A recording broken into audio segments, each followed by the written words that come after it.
click and record. Good reminder. All right.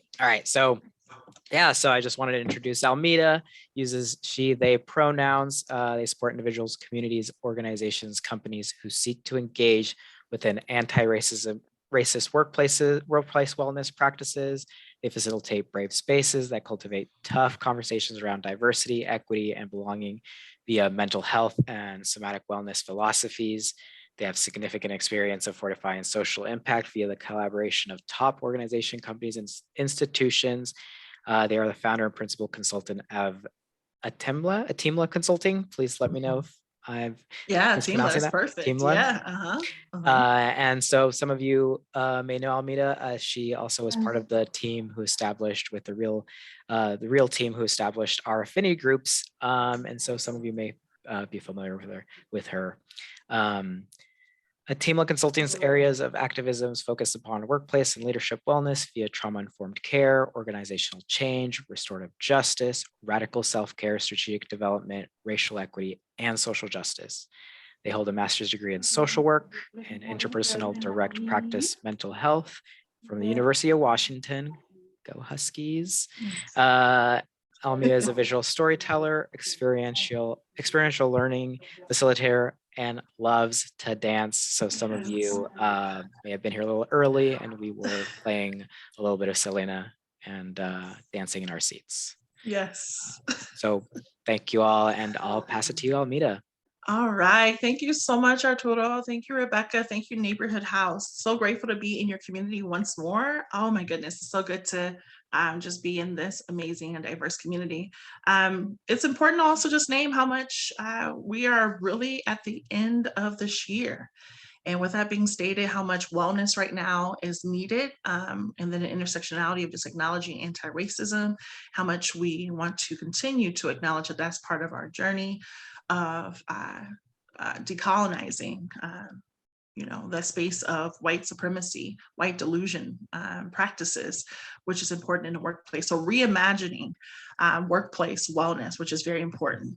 I want to give y'all some space to just acknowledge you're more than welcome to be in a place of just allowing yourself to be. Coming into this, I am very interactive for those who have been with me before, highly interactive, so feel free to connect with me through chat and or when we have spaces to verbally be able to speak within a space. There's different ways to communicate. There's not one way. But introducing y'all to the space, collective care and wellness check-in. Can you give yourself space and time to reimagine self-care? Just kind of want y'all to sit and be able to be in that place of acknowledging and holding this thought as we take this journey together upon collective care and wellness check-in. We acknowledge that in this work as well, your body is worthy to be here. We love the work of Sonia Renee Taylor. The body is not an apology. So being able to acknowledge that your body belongs in this space, right? No imposter syndrome, no defect, you're not defective, all of that coming to this acknowledging. I love the work too by Reza Menikam, body not being defective. We can't do this work without acknowledging land acknowledgement, the intersectionality of the work and practices. Within knowing this, we acknowledge that we are on the unceded and traditional land of the first people of Seattle, the traditional home of the Coast Salish people, the traditional home of all tribes and bands within the Squamish, Suquamish, Tulalip, and Muckleshoot nations. We extend this acknowledgement to the Muskogee, Creek, and Cherokee nations, who are the first people of Georgia and the Southeast. Extending that because I am bi-coastal, but in Georgia as well as Seattle, so I want to extend the acknowledgement as well. Labor acknowledgement, we also want to pause. This is important to name. Labor acknowledgement to recognize and acknowledge the labor upon which our country, state, and institutions are built upon, right? We remember that our country is built on the labor of enslaved people who were kidnapped and brought to us from the African continent, and recognize the continued contribution of their survivors. We also acknowledge all immigrant labor, including voluntary, involuntary, trafficked, forced, and undocumented peoples who contributed to the building of this country. I want to extend this as well to sex workers, important to name that as well, and name the community. Continue to serve with our labor force. We acknowledge all unpaid caregiving labor. Finally, we acknowledge that our institution relies on hourly, student, contingent, and unpaid labor, and we recognize those contributions. One of the things I just want to name, it's very important that sometimes when people begin to rest, we've heard this comment before of like, this feels therapeutic. Yes, that part is important to name. That it does feel like a sense of therapy, but we are not practicing therapy. Even though I am a licensed associate therapist, I am not showing up as a therapist. I'm showing up as an educator, as a facilitator.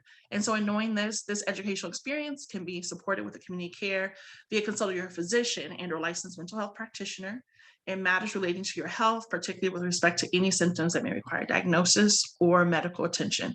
It's so important to name too, like who's in your wellness care team. Do you have your acupuncturist? Do you have your therapist? Do you have a liberation strategist or a joy activation strategist?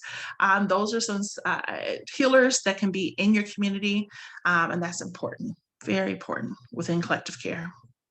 Just today's overview of kind of like, what are we doing, Almetta? What's happening? You're talking about this collective care. Well, Attunement Consulting will integrate our coined term and methodology of somatic wellness and anti-racist practices, which we know as a SWAP. Your well-being deserves a SWAP. Your community well-being deserves a SWAP. And in this, we'll provide an evidence-based introduction of combining embodied trauma-informed mindfulness, intersectional racial equity, and anti-Black racism philosophies, which are fused within your pathways to wellness. Okay. Now it's important to name, we have somatic agreements, right? We're coming here collectively asking and requesting that people participate when they are ready, but we are acknowledging the somatic agreements, and somatic meaning body, right? Body agreements, right? Everything connected to the body. That we're inhaling courage, exhaling fear, and resting, right? We're bringing our full awareness to the space and time. We're here to cultivate a brave and transformative space. We give room to diverse voices and a diverse communication within our space. Show up. For myself, I can be very extroverted, learning even as a facilitator to be able to go, how can I observe as well as a facilitator? But then as a Black body as well, and I want to encourage Black, Brown, Indigenous, Latinx, Asian bodies of culture. How can you give yourself moments of rest? You don't have to perform. No need to perform at all. Give yourself more rest. Or white bodies, if you're in a space or identify as a white body, being able to name, how can you show up in the space of being able to participate more? Because right to comfort is a characteristic of white supremacy culture, that sense of comfort. Don't have to participate if I don't want to, right? That part, be able to show up. Activism and advocacy begin with the giving yourself permission to become aware of one's own personal struggles towards self and collective liberation within the unlearning of white supremacy and our white supremacy delusionist culture. There's nothing supreme about whiteness, so it's a delusion, naming that. Systemic racism, whiteness, and internalized oppression. So those are some agreements.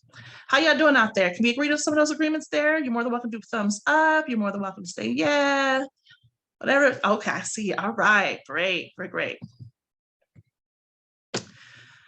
So giving ourselves this moment, right? To inhale courage, exhale fear. So in this moment, can everyone just give themselves this moment to lower their shoulders away from their ears? Lower their shoulders away from their ears. Yeah.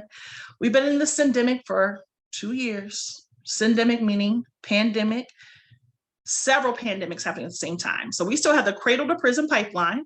Yep, that's a whole pandemic within itself. We still have hunger and poverty still happening. Diabetes, right? Hypertension, right? Those things happening. And we have the pandemic itself of COVID-19 and the various variants of that. Those are syndemics happening at the same time. So with that being stated, typically our bodies are doing this. We don't realize we're doing that. Just having our shoulders up. So lower your shoulders away from your ears. There you go.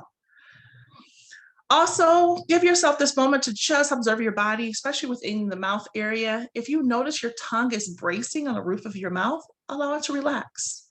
Allow your mouth to have a little bit of a gaped moment. Right? Just to give yourself this moment. You're more than welcome as we do just 3 rounds of deep breathing. We're going to do an inhale with the diaphragm and an exhale through our nose. Right? Of just inhaling courage, exhaling fear, and we rest. You're more than welcome to have a soft gaze right in front of you, or you may have your eyes closed, whatever that may be. But giving yourself this moment, and I can model it first, and you can follow me within this next moment. But we're going to inhale courage and exhale fear, and we rest. Let's try that collectively. Let's try that collectively. Let's inhale courage. And exhale fear. We rest. Now we're going these 2 more times. Give yourself just a deep inhale. So let's inhale courage. Exhale fear.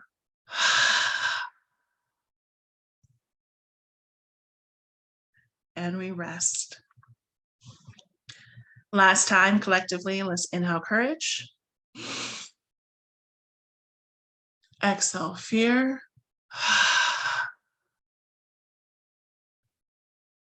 And we rest. As you're coming to, giving yourself just this moment, maybe your eyes are opening back up. Maybe you're just listening to your body, seeing what your body needs in this moment. Give yourself that moment of just more compassion, more observing of your body. So important to name. How y'all feeling out there? Just checking in. How's everybody doing after the breath? Yeah, see a little head nods. Yeah, that's great. So important. Thank you so much. Also, just remember to be able to use your breath during this time when we are experiencing this journey together. One of the things I want to name that's important is that we anchor. Love the work by Reimagining, my grandmother's hands. So we're just anchoring as you're still just connecting to your breath throughout this time. Just follow my voice. Just listen to my voice and see how your body just shows up. Just observe your body a bit more. We use these 5 anchors when there's a little bit of stress or a lot of bit of stress or conflict building. When stress looks and feels as if it's going to continue to escalate, you start with anchor 1. Anchor 1, soothe yourself to quiet your mind, calm your heart, and settle your body. Anchor 2, simply notice the sensations, vibrations, and emotions in your body instead of reacting to them. Anchor 3, accept the discomfort and notice when it changes instead of trying to flee from it. Anchor 4, stay present and in your body as you move through the unfolding experience with all its ambiguity and uncertainty and respond from the best parts of yourself. Anchor 5, safely discharge any energy that remains. It can be any form of exercise, sun salutation, yoga, dance. Give yourself space to just discharge, especially after our experience together today. All right, continue to connect with your breath as we go through this together. So important to name. We're going to further observe our bodies. The fact is, every major institution in America is built on the foundations of white supremacy. I love the work by Dr. Joy DeGruy, author of Post-Traumatic Slave Syndrome, and naming that. When we know that, we know that some of the things that we do and show up, connected to institution, environment, all of that. When we are observing our bodies, we acknowledge too that this practice of anti-racism and wellness is like fighting an addiction, as Ibram X. Kendi talks about how to be an anti-racist. Being an anti-racist requires persistent self-awareness, constant self-criticism, and regular self-examination. So observe your body today. If your body identifies as a Black and or dark body, meaning BIPOC, Black, Brown, Indigenous, person of color, bodies of culture, right? Asian, Latinx, multicultural, and or an unrepresented body, there will be times when your body will experience sudden shock of recognition or understanding. Things you hadn't fully grasped may suddenly become clear. This might be followed by a rush of energy in a form of joy or anger or outrage or a felt sense of clarity and rightness. Let yourself experience these sensations fully, but don't hang on to them. Let them move into and through your body like a wave. Let them go. This practice is from my grandmother's hands, Reimagining. Body number 2, if you have a white body, a white presenting body, there will be times when it will reflexively constrict in order to protect you from some of the truths that you'll encounter. This constriction will be followed by thoughts such as, I'm not like that, I'm a good person, or white body supremacy has nothing to do with me, or this isn't about me because I don't belong to a racist organization. When this occurs, just notice that you're experiencing without doing anything about it. Don't try to do the constriction. Don't try to hold on to it either. Just watch your body closely and notice what sensations, impulses, and emotions arise. Don't take the reflexive thoughts seriously either. Don't try to support them. Don't debate them. Don't act on them at all. Just observe them as they arise. Note any images or other thoughts that may follow.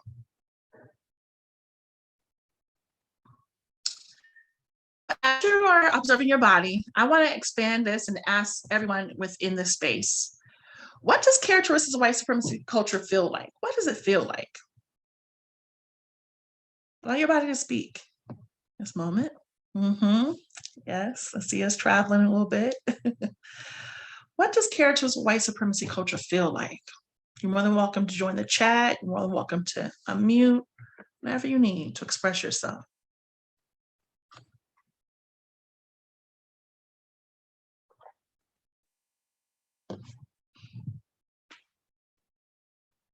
All right, chat's coming. All right. Yeah, Rachel says tension. Jasmine says shame. Toto says perfection. Yep. Cynthia says tiring. Oh, yes.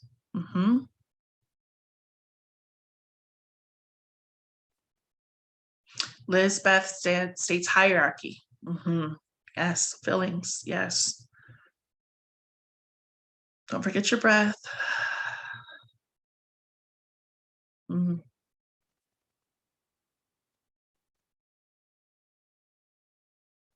Oh, Emma, that's good. Let me try this word, right? So I know it's like mechanistic, like, right? Efficiency. So really about the robot, right? So being very like robotic, grinding. Thank you so much, Emma. That's a mouthful. I love it. But being in that space, like being in a grind, robots, we are not robots. We're not human doings. We're human beings. Have you just tried to be? Yeah. Rika, thank you. So good to see you contribute. Go. Produce. Yep, produce. All of that. Yes. Connect with your body in this. Does anyone know any of Timo Kuhn's work about white supremacy culture, a characteristic? Anyone know a characteristic of white supremacy culture? White delusionist culture? Some of y'all are naming some of it.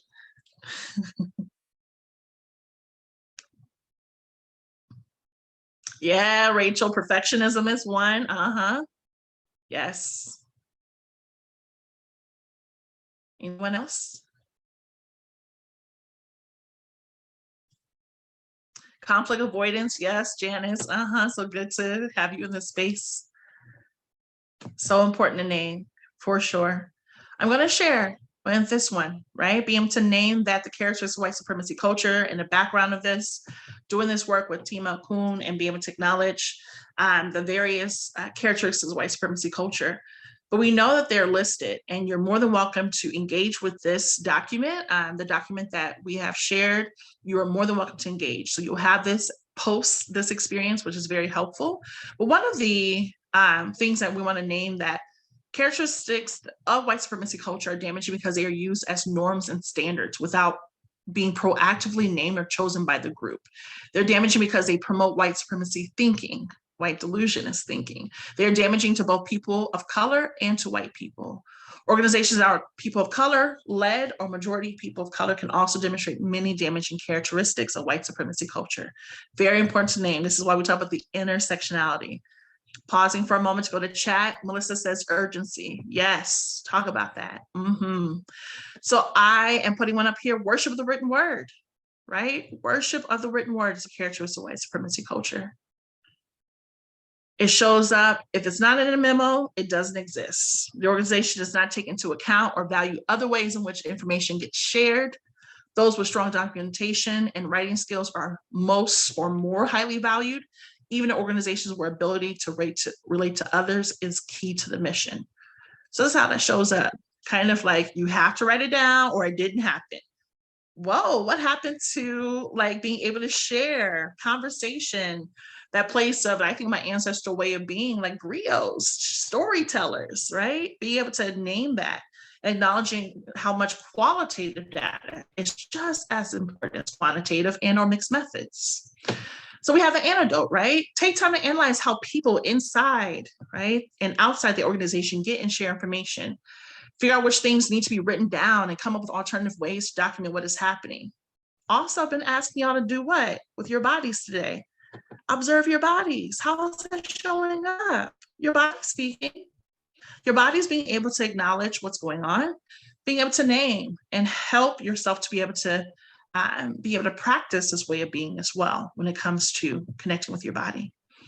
Work to recognize the contributions and skills that every person brings to the organization. For example, the ability to build relationships with those who are important to the organization's mission, which sounds like the people you serve, right? The people that are in your community, so important. We have somatic abolitionism. I know some of y'all have heard this before, and I think this is important to name. Big word, but being able to name the work of Resmaa Menakem, talking about how somatic abolitionism is a living and embodied philosophy that requires endurance, stamina, discernment. It's a day-by-day process, and it's built through reps. These reps will temper and condition your body, your mind, and your soul. Yes, very good. Great questions coming up. So one of the things we're going to name as well is that somatic abolition is a living embodied philosophy, a way of being in the world, an age-old wisdom to bodies of respecting, honoring, and resonating with other bodies. It's not an attitude, a belief, or strategy, a movement, or political position. It's the resourcing of energies that are always present in your body, in the collective body, and in the world. It's the emergent process. It's a form of growing up. Now I want to name this, as Resmaa talks about this. Nearly all of our bodies of colors, are affected by the virus of white body supremacy. This is why we need somatic abolitionism, acknowledging how much white body supremacy is a virus. Whew. Did y'all think about that? This virus was created by human beings in the laboratory, the Virginia Assembly in 1691, then let loose upon our continent. It quickly infected people of all colors, backgrounds, and economic circumstances. White body supremacy virus remains with us in the air we breathe, the water we drink, the foods we eat, the institutions that govern us, and the social contracts under which we live. Most of all, though, it lives in our bodies. Whew, that's a lot, y'all, right? And all the things that we do. So in naming this, what somatic abolition does, it begins in our body, then ripples out to other bodies, and then to our collective body. It requires activity and repeated practice. Through repetition, you build resilience, discernment, and the ability to tolerate discomfort. Somatic abolitionism heals our bodies of white body supremacy virus, and then inoculates our bodies against new white body supremacy infections. So if you want to learn more about this, definitely check out Resmaa Menakem's work of acknowledging somatic abolitionism and why do we connect it with the body and when doing anti-racist practices, because it begins with the body. Very helpful. I saw someone in the comments will say they love this. Yes, Jasmine, I'm glad that you are in this space. Thank you so much. So let's check in with our bodies. We've been talking about a little bit of theory. Well, let's really see how this shows up, right? Let's check in with our bodies.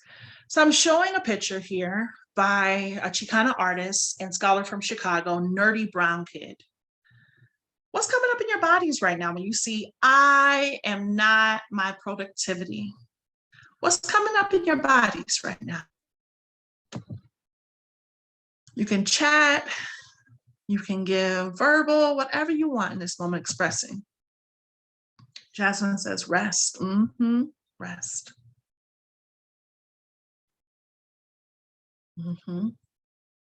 What else is coming up for you? I am not my productivity.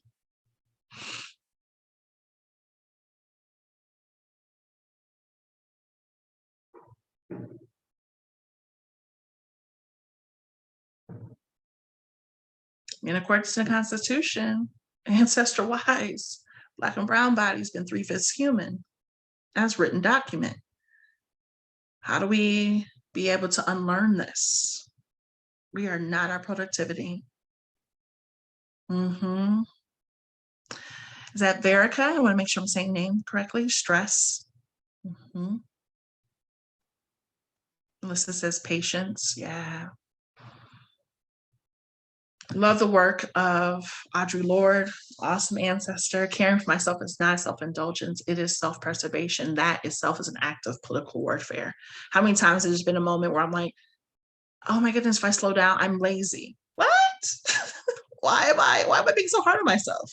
Where'd that come from? Where'd that projection of laziness? Like, right? Pausing for a moment, going to the chat. Cynthia says, if I'm not my productivity, then about 80% or more of me is largely unknown at work. Wow. Don't forget your breath. That part. Bodies, right? Acknowledging your natural productivity. We'll get a little bit more. Don't forget your breath as we're going through this experience. Acknowledging as well when it comes to the space of how white bodies can come into spaces where there will be weaponized white fragility. And I want to just be able to deconstruct the word fragility and really be able to say white violence. I love that. So Renee Taylor talks about that. But how it can show up in a place of pathologizing Black anger, shaming, intolerability, covert aggression, insidious harm, using privilege, refusal to look, invalidation, insisting on niceness. Yeah. Policing BIPOC pain or expression, using emotions to harm BIPOC or assuming victimhood. Love this work by Sirut Shala, London-based trauma-informed psychotherapist. That is a great word for me right now. But she's a psychotherapist doing some really great work upon acknowledging how white fragility, white violence shows up. And I love Mickey Kendall naming Hood Feminism, author of Hood Feminism, notes from the women that a movement forgot. Politeness, as filtered through fragility and supremacy, isn't about manners. It's about a methodology of controlling the conversation.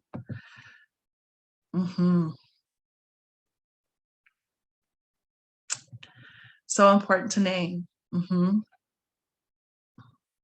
important to name how much we have spaces where our bodies can be definitely policed, especially Black and brown bodies. And thinking that there is a space of thinking that we have to have this palatability or making sure that white bodies feel safe when we come into spaces. It's important to check in with your body to acknowledge why you're policing your bodies. Why have you been policing your bodies? And then be able to name as white bodies, like, why do you feel you need to police someone else's body? Important to name with the wellness of this.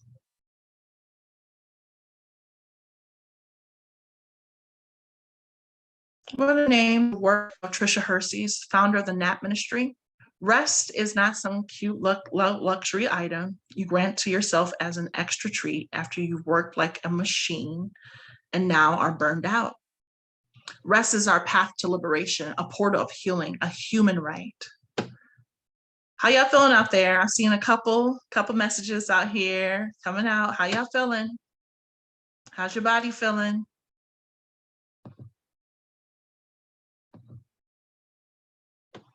What do y'all feel about rest? What's going on? Oh, because we're in a helping profession. Yeah, I'm a social worker too. I get it. I've been in social services.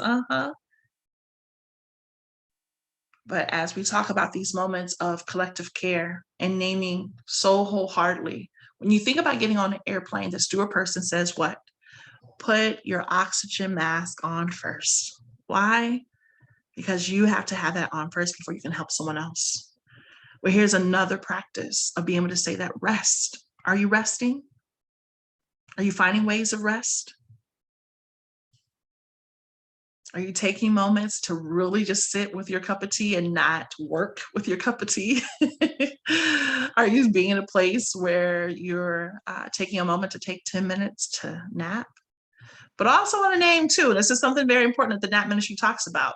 Our rest is not to make us more productive. What? Yeah. Rest is actually, again, your right. It's not a luxury, it's not a privilege, but your right of being. You're not a machine.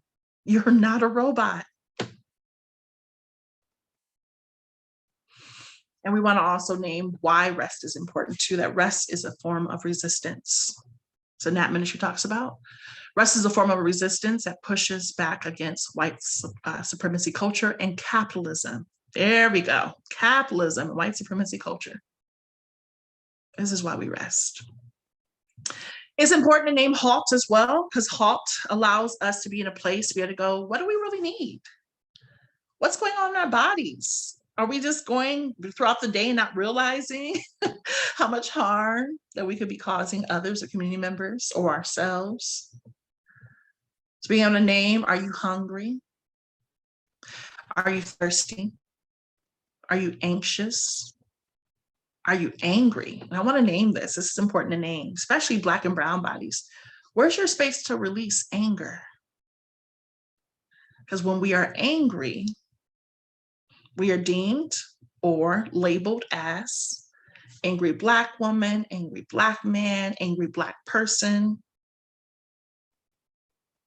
And that's threatening. But actually with anger, it allows you to be able to shift to what is possible and what different spaces of knowing that, no, this oppression is not it. It's not it.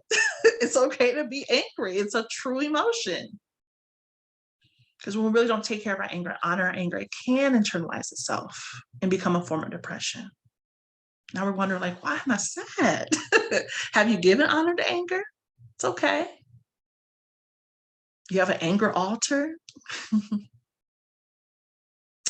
L is late, lonely. T is tired. Important to name. Halt. Give yourself a moment to check in. How you doing? How are you really doing throughout your day? How y'all doing out there? Y'all all right? Anything coming up for you? Anything resonating for you in your body at this moment?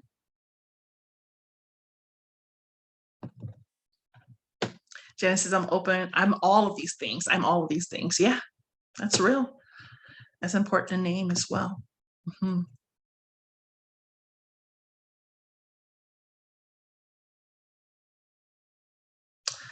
It's important to name too. We still are in a syndemic, and some of us are getting the support that we need when it comes to skin hunger. How many of y'all heard of skin hunger? No, I see some heads nodding like, yeah. Yeah, okay. I'm going to the chat, y'all. Arturo says, I've been noticing my breathing while listening. That part.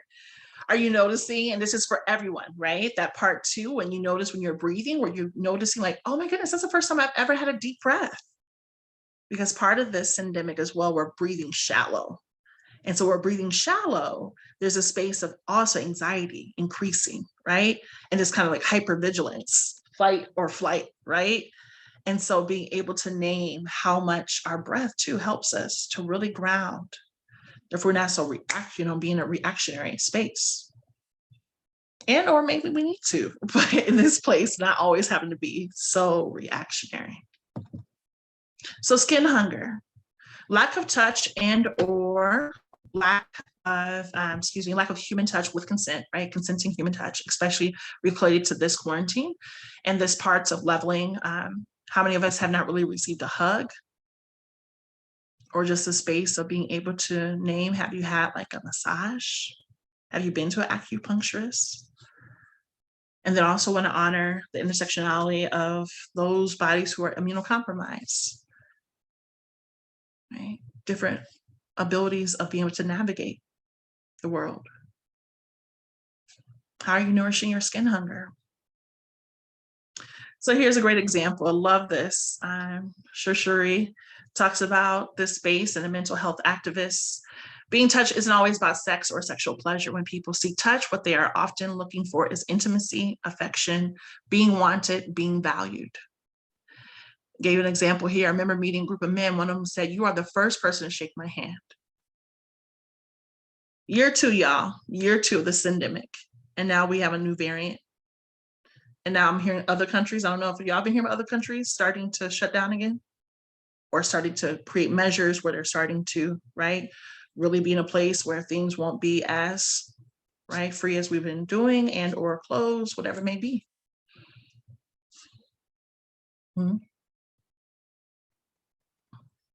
Ways that you can really nourish your hunger. Skin hunger is being able to wrap yourself in a blanket using a weighted blanket. That's so helpful. Applying lotion to your skin. Oh, I love this, y'all. I love the part too of being able to extend this too as a Black woman. When I get my hair braided and having my braider to braid my hair, that is managing my skin hunger. Having my grease and my scalp greased, that is managing my skin hunger. My hair needs oil, and having that is such a very sacred space to have that to manage my skin hunger. We don't realize how much our bodies are needing so much support. Squeezing a pillow, petting an animal, self-hugs, taking a bath. Yeah, those are ways. Let's try this together, y'all. Let's try this together. Give yourself just a moment in time, just in this moment. We're going to do a self-compassion hold, 5 steps, okay? 5 different compassion holds, okay? So I want you to start with is giving yourself, however your body moves, wherever you want to be in a space to do so, give yourself compassion hold. And when you think about compassion as well, especially in those areas that your body is more tight, give yourself more compassion, because maybe your body is really trying to speak to you, like, you need more rest here or more hydration, whatever it may be. But let's start with number 1. Let's start to place our hands just right there on our head, right above our ears. Yep, there you go. Just having that, just taking that moment, just compassion. Don't forget your breath. We're going to move to number 2. And number 2 is actually having, let's try your right hand in your back of your head, just softly, and the left hand on your forehead. Just compassion. Very good. Don't forget your breath. We're going to move that right hand from behind our head to the space of the middle of our chest there. More compassion. Very good. Number 4, we're going to release the left hand and place it on our belly. Just more compassion. Very good. And then finally, we're going to slide that right hand on our belly and raise our left hand behind our head. Just give him more compassion. Inhaling courage. Exhaling fear. And we rest. I'm just releasing. You're more than welcome to release the compassion hold. Come back to your center. Very good. How did it feel to give yourself compassion holds? How did that feel? Have you given yourself a hug lately? Have you given yourself compassion? I'm so sorry. Yeah, my chat coming in. Wow, amazing. That's awesome. That's great. Thanks, Ward, for sharing. Rebecca says, I really felt number 3. Yeah, that heart right there in that middle of the chest. So important to name. Very good. Again, just that inhaling courage, exhaling fear, and we rest. Now let's be in a place of reimagining, right? Not self-care, because we've been so individualized, especially white supremacy culture. Collective care, right? Not self-care, but collective care. Love what the Nat Ministry says, that collective care will save us, especially in this moment of this syndemic. Collective care will save us. An example of communal care is, can we just normalize checking in on everyone in your life? All your friends and family, because you deeply practice and embody communal care as a justice practice. This check on your strong friends narrative is tiring. Check on everyone. We all need to make it. Love the work by the Nat Ministry. Tricia Hersey, founder of the Nat Ministry. Things that we think about when it comes to communal care, we think about the space of the LGBTQIA plus community, acknowledging the work of Dr. Jennifer Mullen, who is a psychologist doing the work of decolonizing therapy. Just with your bodies, just listen to some of these things that QIPOC, queer, indigenous, Black, brown, people of color, bodies of culture, multiracial, Latinx, Asian need.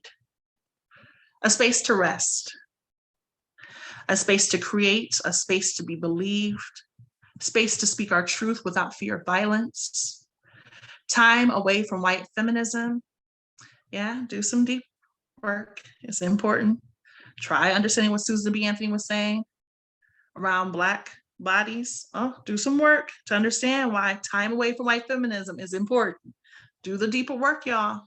It's important. Again, decolonizing, dismantling white supremacy culture, the delusion of whiteness. To feel physically and emotionally safe, even at home. To accept and heal our ancestral and race-based traumatic stress. To understand what imperialism is, public enemy number one. Let's listen a little more. Things that QIPOC people need: financial stability, at minimum, making living wage. Healthy, people of color-friendly coping mechanisms, accessible movement spaces, consistent grounding and protection techniques, more QIPOC paradigm movements, reparations, consistent use of gender-neutral language, to be believed. Rituals, free and affordable healing resources, more people of color, LGBTQIA plus centers with groups for all identities, space to make mistakes. Oh, to make mistakes. We are not the mistake. We are not defective. The option to choose again and again and again, the way white people do. To understand our power as a collective, to move in love for self and each other as we build a new society. This shit ain't easy. Being able to name that, very helpful to name.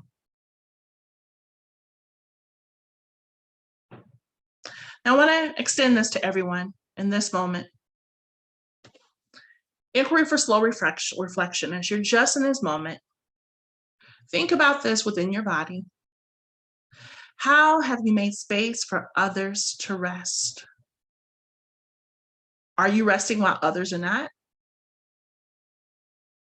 How can you center your own resting practice to include others? Do you rush people?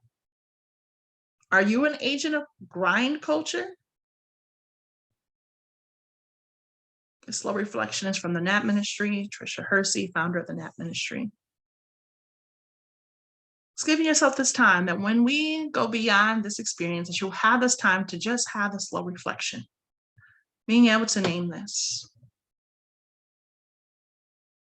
As we're coming towards the end of today, end of the space, just acknowledging once more that today you're more than welcome to practice within Ruth King's Mindful of Race, RAIN. Recognize what's happening, just name it. Allow, A means allow the experience to what it is without preferences, likes or dislikes. I, intimately investigate from inside your experience. Notice the perceptions, thoughts, emotions, stories, beliefs, the stories that come up for you. And nurture. How are you going to nurture and nourish yourself today? With the experience that you're having, explore what you need. Did you learn something new that you need to forgive? Do you need to reduce suffering within your space? Can you let go of some things? You commit to being anti-racist and your practices and way of being? Can you recommit to being in a place of acknowledging that rest itself is resistance? Those are ways to practice, ways to practice. Once more, everyone, just want to give just honor one more time with a collective breath. We're going to inhale courage and exhale fear and rest. You're more than welcome to do a compassion hold wherever that feels like before we open up to Q&A, but just giving yourself this moment collectively and just this moment together. Let's inhale courage and exhale fear.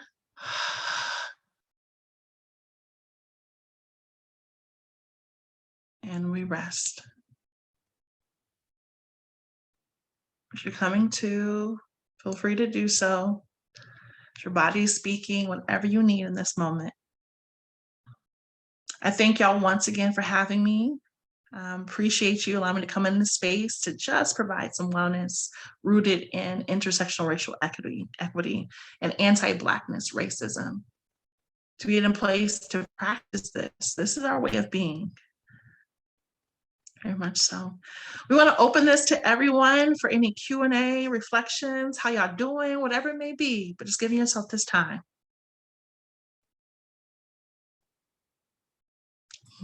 So good to see faces. So great. You'll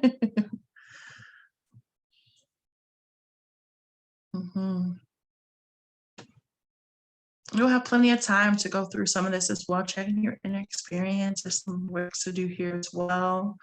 It gives you opportunities to go, hey, when you're coming into a meeting or connecting with the next strategic planning, things you have, or just even with your family or community, some ways that you can participate in checking your inner experience. I have a question. Yes. Yeah. So what's first of all, thank you. Thank you. You're most welcome.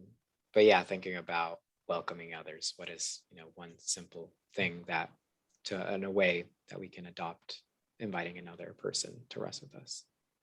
Yeah, that's a great question, Arturo. I've been actually watching the amazing non-binary activist Alok, A-L-O-K. They're doing some amazing work, A-L-O-K, Alok. One of the things that they were saying was, how can you truly fight for or welcome in another person? I'm gonna use the term welcome as what you were just naming, but in this case, they named fighting for someone else and their rights. So for a non-binary person, when we can't do that for ourselves so fiercely. When's the last time you fought for yourself? When's the last time that you welcomed your own self in space? So first and foremost, coming back to the self and going, are you fighting like hell? Fighting like every day to love yourself? To rest, to hydrate yourself? Because when we can do that first with ourselves, then we can, right?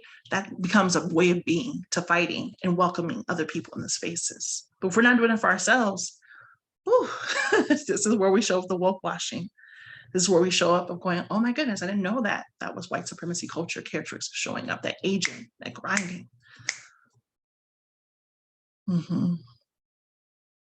That's a great question. Does that help, Arturo? Yeah, you're welcome. So. Thank you, Janice. Welcome anyone else who would like to ask a question directly to Almetta in the chat, or to everyone, or else feel free to unmute yourselves.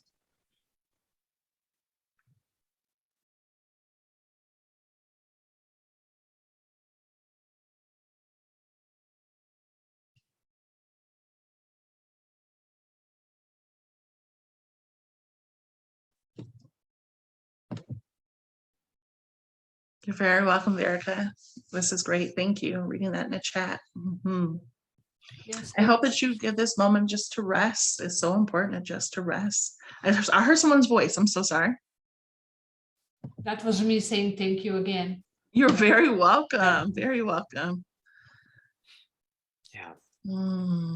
Yes. Thank so you, important. Almetta. You're very welcome. Very welcome. May y'all just acknowledge that we're at the end of 2021. Last year was really horrific. And we're still in year 2 of this pandemic. I hope you give yourself so much rest. Treating yourself like a plant, right? Some people are like, oh, I'm not good with the plant. But treating yourself like a pet or a newborn baby. right? Being able to give yourself that moment to just rest, hydrate. How are you taking care of yourself? How are you being able to advocate for your wellness in this space? Rest is resistance, as the Nat Ministry talks about. If y'all have any other questions, reflections, you're more than welcome to reach out to me through email. That's very helpful as well. Sometimes that gives people time to bring those questions after they've had this moment, because sometimes the body's just like, this is the first time I've done this in a while. And so the body's just kind of like, using that time to just process, and that's okay. You're welcome, Cynthia. Yeah. And we'll send a follow-up message and with all the contact information for Almetta and these slides for everyone to have access to and use and practice. This is acknowledging this is the end of the year. Thank you everyone for all the work you're doing.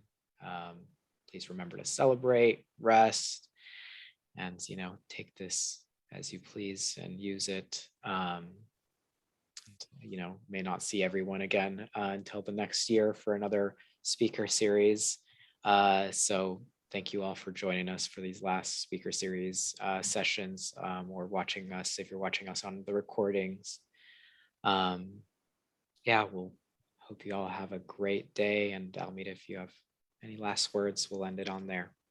Yes, thank y'all again, once again, for allowing me to come into space. Again, collective care will save us, as the Nat Ministry talks about, but most of all, just continue to be gentle with yourself as much as you can. We're all unlearning at different paces and naming that, but giving yourself space to make room for grief. I think that's important to name. Rest, anger, joy, having all those emotions is important. Thank y'all so much. Thank you. Very welcome, Rika. Thank you. Thank you so much. You're very welcome. Thank you. Good to see y'all. Good to be with y'all once more. Thank you so much. Thank you all. Very welcome.